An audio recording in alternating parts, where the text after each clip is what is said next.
నా పేరు తుమ్మలూరు మల్లికార్జున. ఎక్కడి నుంచి వస్తారు? మేము కడప జిల్లా జమ్మలమడుగు నియోజకవర్గం బ్రదర్. ఓకే అన్న, మరి మీరు కడప జిల్లా అంటున్నారు. దాదాపు ఇప్పటివరకు చూస్తున్నాం మనం ఈ ప్రభుత్వాన్ని. దాదాపు వైఎస్ఆర్ కుటుంబం అంటేనే చరిత్ర కలిగింది, ఎంతో మంచి చేస్తుంది, పేదవాళ్ళని పట్టించుకుంటుంది అని చెప్పి మాట్లాడుతున్నారు. ముఖ్యంగా మీ కడప జిల్లా వరకు కూడా ఎంతవరకు అభివృద్ధి చేసింది ఈ 4.5 ఏళ్ళలో జగన్మోహన్ రెడ్డి వచ్చిన తర్వాత ఏం చెప్తారు?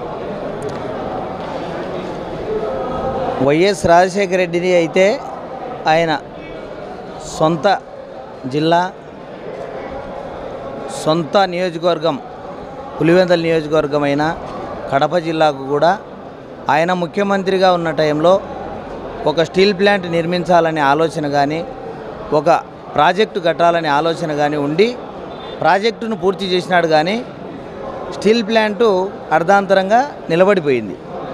ఆయనకైతే సొంత నియోజకవర్గం, సొంత జిల్లా మీద అంతో ఇంతో అభిమానం ఉండేదేమో. కానీ ఈ జగన్మోహన్ రెడ్డి గారికి జమ్మలమడుగు నియోజకవర్గము, నేను జన్మించినాను, మా తండ్రి జమ్మలమడుగు కాంబెల్ హాస్పిటల్ దగ్గర పనిచేసినాడు హాస్పిటల్లో అని చెప్పుకోవడం తప్ప జమ్మలమడుగు నియోజకవర్గానికి కానీ కడప జిల్లాకు కానీ ఏమీ చేసింది లేదు. కాబట్టి ప్రజలందరూ రాజశేఖర రెడ్డిని అంతో ఇంతో చేసినాడని అనుకుంటారు. కానీ జగన్మోహన్ రెడ్డి గారు పేద ప్రజలకు ఏమీ చేయలేదు. ఏమంటే ఒక అమ్మఒడి అని ఇంకా వేరే ఇతరత్ర పథకాలని పెట్టినాడు. కానీ ఇచ్చిన పథకాలకు సక్రమంగా ఇచ్చి ధరలు విపరీతంగా పెంచినాడు. కాబట్టి ప్రజలు ఇచ్చిన పథకాల మీద సుముఖత లేరు. ఎందుకంటే పథకాలు ఇవ్వడం వలన మేలు జరిగిందని ఆయన అనుకుంటున్నాడు. పథకాల కన్నా ఎక్కువ ధరలు పెంచి ప్రజల నుంచి సొమ్ము చేసుకున్నాడు. కాబట్టి ప్రజల్లో చాలా అసమ్మతి ఉంది ప్రభుత్వం మీద. అకౌంట్లో డబ్బులు వేస్తున్నాను బటన్ నొక్కి అని చెప్పి మాట్లాడుతున్నారు. ఎక్కడికి వెళ్ళినా చంద్రబాబు నాయుడు 14 ఏళ్ళు ముఖ్యమంత్రి ఉండి ఇలాంటి పథకాలు ఎందుకు ఇవ్వలేదని చెప్పి కూడా అడుగుతున్నారు. ఈరోజు దానికి ఏం చెప్తారు? ఆయన ఒక విజన్ ఉన్న నాయకుడు, ముందు చూపున్న నాయకుడు, మంచి పరిపాలన చేసినాడు. ప్రజల్ని ఏ రోజు బాధ పెట్టలే. 16,000 కోట్లు లోటు బడ్జెట్లో ఉన్న రాష్ట్రం విడిపోయి మంచి పరిపాలన చేసినాడు. సిమెంట్ రోడ్లు వేసినారు, వీధి లైట్లు వేసినారు, మురికి కాలువలు తీసినారు బ్రహ్మాండంగా. గ్రామాల్లో కానీ పట్టణాల్లో కానీ పరిశ్రమలు తీసుకొచ్చినాడు. జిల్లాకు ఒక పరిశ్రమ పెట్టినాడు.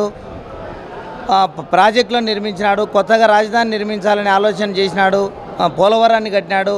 పరిశ్రమలు, నిరుద్యోగులకు ఉద్యోగ అవకాశాలు, ఉపాధి కల్పించే పరిశ్రమలు పెట్టినాడు. ఆ విధంగా ముందు చూపున్న నాయకుడు కాబట్టి, అనుభవం ఉన్న నాయకుడు కాబట్టి మంచి పరిపాలన చేసినాడు. పేదవాళ్ళని ఎప్పుడు బాధ పెట్టలే.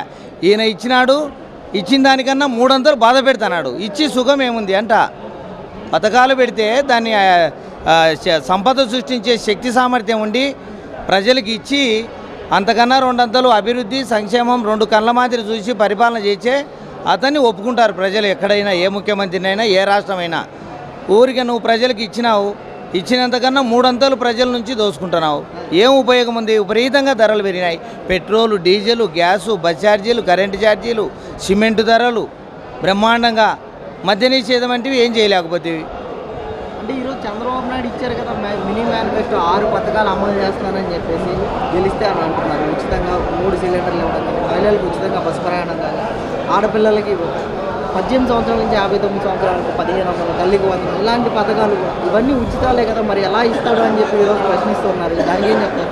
ఆయన అనుభవం ఉన్న నాయకుడు, పరిపాలన మీద పట్టున్న నాయకుడు, 14 ఏళ్ళు ముఖ్యమంత్రి చేసినాడు. 35 ఏళ్ళ చరిత్ర కలిగినాడు, రాజకీయ చరిత్ర, ఆర్థిక శాస్త్రం తెలిసినవాడు. ఎన్నో ఆయనంటే పారిశ్రామికవేత్తలకు నమ్మకాలు ఉన్నాయి. ఇతర దేశస్తులు కానీ ఇతర పారిశ్రామికవేత్తలకు ఇక్కడ వచ్చి పరిశ్రమలు పెడతారు. ఆ పరిశ్రమలు పెట్టడం వలన ఉపాధి కలుగుతుంది, ఉద్యోగాలు వస్తాయి. ఆయనంటే ఒక నమ్మకం ఉన్న నాయకుడు కాబట్టి అందుకు మేము ప్రజలు నమ్ముతున్నారు. ఈయన చేయగలుగుతాడని మేము నమ్ముతున్నాం. అంటే ఇప్పటికీ చంద్రబాబు నాయుడు ప్రజలు మోసం చేశాడు. జన్మభూమి కంపెనీతో మేము వాలంటీర్లతో ఇంటింటికి వెళ్ళి ప్రజల సమస్యలు తెలుసుకుంటామని చెప్పి మాట్లాడుతున్నారు. ఏమంటారు? వాలంటీర్ల ద్వారా ఆ ఇంట్లో స్థితిగతులన్నీ తెలుసుకొని ఎవరు ఎక్కడ ఓటేస్తారు, వీళ్ళు ఏ వర్గంలో ఉండారని చెప్పి పూర్తి శోధించి వాళ్ళ దగ్గర మా కుటుంబాల చరిత్రలో వాళ్ళ దగ్గర పెట్టుకొని నియంత మాదిరి పరిపాలన చేయాలనే ఆలోచనతో ఈ వాలంటీర్లు పెట్టుకున్నాడు. ఏంటికయ్యా వాలంటీర్లు? ఒక సర్వేర్ ఉన్నాడు గ్రామంలో, ఎక్కడన్నా ఒక భూమి దగ్గరనో ఇంటి దగ్గరనో సమస్య వచ్చే మాకు సమస్య వచ్చిందని ఒక ఆర్డీఓ దగ్గరకో ఎంఆర్ఓ దగ్గరకో కలెక్టర్ దగ్గరకో పోతే సమస్య పరిష్కారం చేసుకునే వాళ్ళు రైతులు కానీ వేరే ప్రజల సమస్యలు. సర్వేరు కంటిన్యూగా ప్రతి సచివాలయానికి ఓ సర్వేరు పెట్టి 30-35 వేల రూపాయలు జీతం ఇచ్చి చేస్తున్నాడు. ఇదంతా ప్రజాధరం దుర్వినియోగమైనట్టే కదా. ఆ సర్వేరుకి ఏం కంటిన్యూషన్గా పనిందా? ప్రజలకు ఎక్కడైనా సమస్య వచ్చినప్పుడు మాత్రమే పోయి అడిగితే ఆ సమస్య పరిష్కారం కోసం రెవెన్యూ డిపార్ట్మెంట్ వాళ్ళు ఆర్ఐ కానీ ఎంఆర్ఓ కానీ వచ్చి పనిచేసేవాళ్ళు. అనవసరం కదా ఇట్లాంటివన్నీ. ఆ బియ్యం పంపిణీ అనేది అది బండి పెట్టి ఇంటింటి దగ్గరికి అన్నారు, ఇంటింటి దగ్గరికి పోతుందా? ఒక 50 ఇండ్లు 100 ఇండ్లు ఒకసారి ఉంటే అక్కడికి పోయి ఇస్తున్నారు. ఏం ఇంటింటి దగ్గరికి ఏం పంపిణీ జరగలే. అనవసరంగా డీజిలు మనిషి దాని ఎన్ని అనవసరమైన పనులు తప్ప ఏం లేదు. అందుకే రాష్ట్రం దివాలా తీసి అప్పల్లో ఉంది. సరైన పరిపాలన అవగాహన ఉండి పరిపాలన చేయాలా. కానీ ఒక్క మాట అన్న, ఇక్కడ ఆయన ఒక మాట అంటున్నాడు, నేను ఇచ్చిన హామీలు తీర్చాను 99%, మరి నేనే ఎందుకు రాకూడదు మళ్ళీ అని చెప్పి అడుగుతున్నాడు. మరి ఆయన అవసరం ఉందంటారా? మళ్ళీ ఏం చెప్పాలి? నీ అవసరం ఈ రాష్ట్రానికి ఏమీ లేదు. నువ్వు ఎంత పోతే అంత తొందరగా రాష్ట్రం బాగుపడుతుంది అని ప్రజలందరూ తలుచుకొని యువగలం పాదయాత్ర లోకేష్ బాబు పెట్టినప్పుడు కానీ ప్రతి పార్లమెంటు ప్రతి నియోజకవర్గము చంద్రబాబు నాయుడు గారు భవిష్యత్తు గ్యారెంటీని కానీ ఇదేం కర్మ రాష్ట్రానికి కానీ గౌరవ సభలని ఇట్లాంటి కార్యక్రమాలు పోయినప్పుడు ప్రజలందరూ జనసముద్రమై తండోపతండాలుగా వచ్చి ఎప్పుడెప్పుడు చంద్రబాబు నాయుడిని ముఖ్యమంత్రిని చేసుకొని ఈ రాష్ట్రాన్ని బాగుపరుచుకొని సంక్షేమ పథకాలు రోడ్లు అన్నీ బాగుపరుచుకోవాలా, మన పిల్లల భవిష్యత్తును కాపాడుకోవాలా. మనం ఒకసారి ఛాన్స్ అని చెప్పి పొరపాటున ఓటేసి మనం ఇప్పుడు రాష్ట్రాన్ని అధోగతికి చేసుకున్నాం మనమని ఎవరెంతకు వాళ్ళు ప్రజలు ఆత్మవిమర్శ చేసుకొని చంద్రబాబు నాయుడికి ఓటేసి గెలిపించుకొని ముఖ్యమంత్రిని చేసుకొని ఈ రాష్ట్రాన్ని బాగుపరుచుకోవాలని ఎదురు చూస్తున్నారు 1000 కళ్ళతో. అంటే ఇంకా తండ్రి దోచుకున్న సొమ్ముతో పాదయాత్ర పూర్తి చేసే లోకేష్ అని అంబటి రాంబాబు గారు చేసిన ఆరోపణలు మరి ఏం సమాధానం? తండ్రి దోచుకున్నాడు, తండ్రిని కేసులో పెట్టి కానీ ఆధారాలు లేకుండా కేసులో పెట్టినారు కదా. మీకు అంత మటుకు శక్తి సామర్థ్యం అనుభవం యోగ్యత అంటే ఆయనను అరెస్ట్ చేసే ముందే మీరు ఆధారాలు చూపి అరెస్ట్ చేయాలా. ఆధారాలు చూపలేక లోపల బంధించినారు. తర్వాత ఇప్పుడైనా ఆధారాలు చూపినారా మీరు? మీతో అవుతుందా? దేశంలోనే ఆయనకు సమాధానం చెప్పే నాయకులు లేరు, మనుషులు లేరు.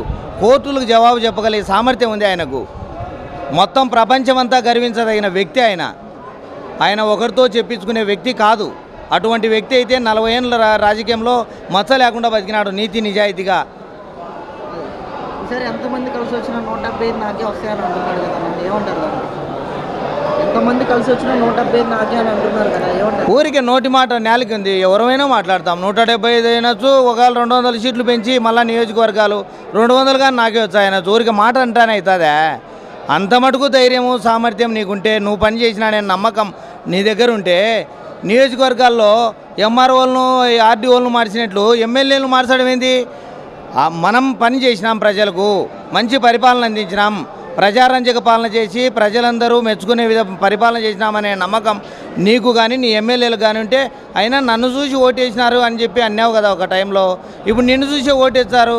ఇంకా అక్కడ నాయకుడు, లోకల్ స్థానిక నాయకుడు ఏ విధంగా ఉంటే ఏమి, అట్లే పెట్టచ్చు కదా. అదే మరి ఉన్నే మంచినే పెట్టచ్చు కదా. మార్పు ఎందుకు చేయాలా? ఇక్కడ గెలిచాడు అక్కడ గెలుస్తాడా? ప్రజలు అంత అమాయకులు ఏం లేరు. ఇప్పుడు ప్రజలకు అన్నీ తెలుసుకున్నారు, ప్రజలు చైతన్యులైనారు. ఈ రాష్ట్రాన్ని బాగుపరుచుకోవాలా, పిల్లల భవిష్యత్తును కాపాడుకోవాలా. మనం పొరపాటున ఒకసారి ఛాన్స్ అని చెప్పి ఇబ్బంది చేసుకున్నాం. రాష్ట్రం అధోగతి పాలైంది, 20 ఏళ్ళు ఎనిక్కిపోయింది. మళ్ళా చంద్రబాబు నాయుడు గారు అయితే సరైన పరిపాలన చేసి రాష్ట్రాన్ని, మన పిల్లల భవిష్యత్తును కాపాడుతాడని ఎదురు చూస్తున్నారు ప్రజలు.